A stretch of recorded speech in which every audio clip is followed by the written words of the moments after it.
I was familiar with Boots in so much as I was familiar with The Coup and Street Sweeper Social Club. I listened to his music in high school. He's fantastic. He's creative, and every one of his albums sort of told a complete story, and I loved that. And then when this kind of came up, and they sent this, and they said Boots Riley's directing, and I said, the guy from The Coup? They go, yeah. I go, oh, awesome. Yeah. So that was kind of my introduction to Boots.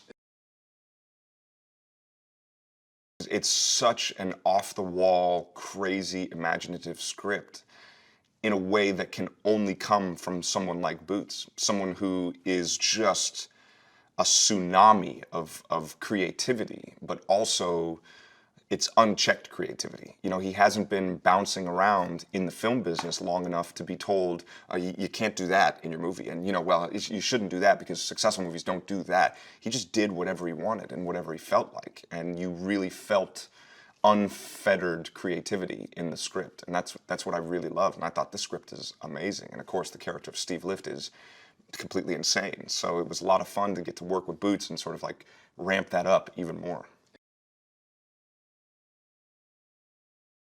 This movie takes place in a world where, and it makes a lot of sense if you've listened to Boots' albums, where sort of the concept of unchecked, rampant capitalism being valued over human life is the norm. Steve Lift is a nut.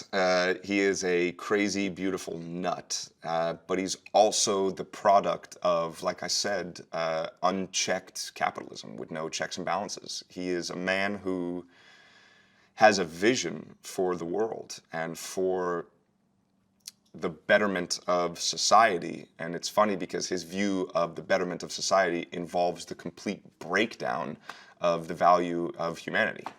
He is a man who's only interested in the bottom line, even if it means doing whatever he needs and whatever he wants to whomever is in the way. Keith was great, man. We spent a lot of time together working on this, and he's such an interesting soul. You know, I mean, he's fascinating. He's fascinating to watch. He's fascinating to talk to in between takes, and to hang out with and grab dinner afterwards. I mean, he's got just.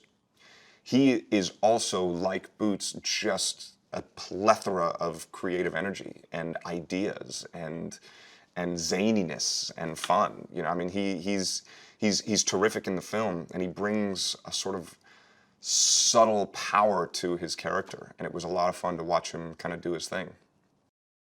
But she's also incredible in this movie. You know, I mean, she brings so much force to her character and so much strength and resolve that, you know, I mean, she kind of goes along with it for a little while until it gets to the point where she's like, I can't do this anymore. And she is able to say, you know, I have my convictions and I'm not willing to trade them for this nice apartment or, you know, your new car or whatever. She sticks to her guns and to her convictions, which is great.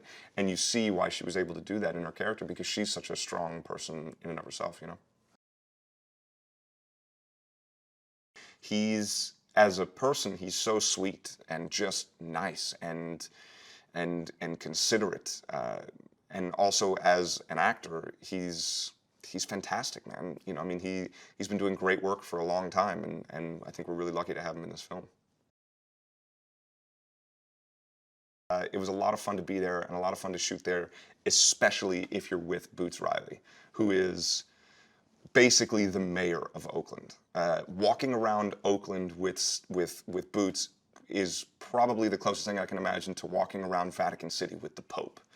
Every single person who saw him was like, Boots! Yeah, man! And whether it was just like him being like, what's happening, dude? Or him stopping and talking to people. Everybody wanted to talk to Boots. Everybody knows Boots. He's really like a local legend. So to get to shoot in a place where he had home court advantage, which meant because we were with him, we had home court advantage. It felt really friendly. It felt like a safe place to explore and have fun.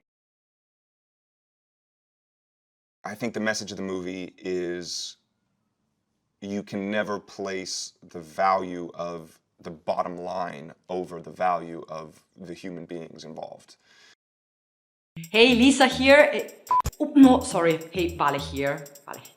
Goofs are common in the making of all movies, and according to the Movie Mistakes website, the movies with the most goofs are Apocalypse Now with 390, Harry Potter and the Prisoner of Azkaban has 296, another Harry Potter movie, The Chamber of Secrets, has 289, Superman 4, The Quest for Peace has 276 and 67. Okay, so yes, let's get it right. Superman 4, The Quest for Peace has 267, and The Lord of the Rings, The Fellowship of the Ring has 2000, and The Lord of the Rings, The Fellowship of the Ring has 262. Yeah. Now, if you love goofs and bloopers, click on the link in the description. And remember, we publish new videos every day, so be sure to subscribe for more great content. See ya!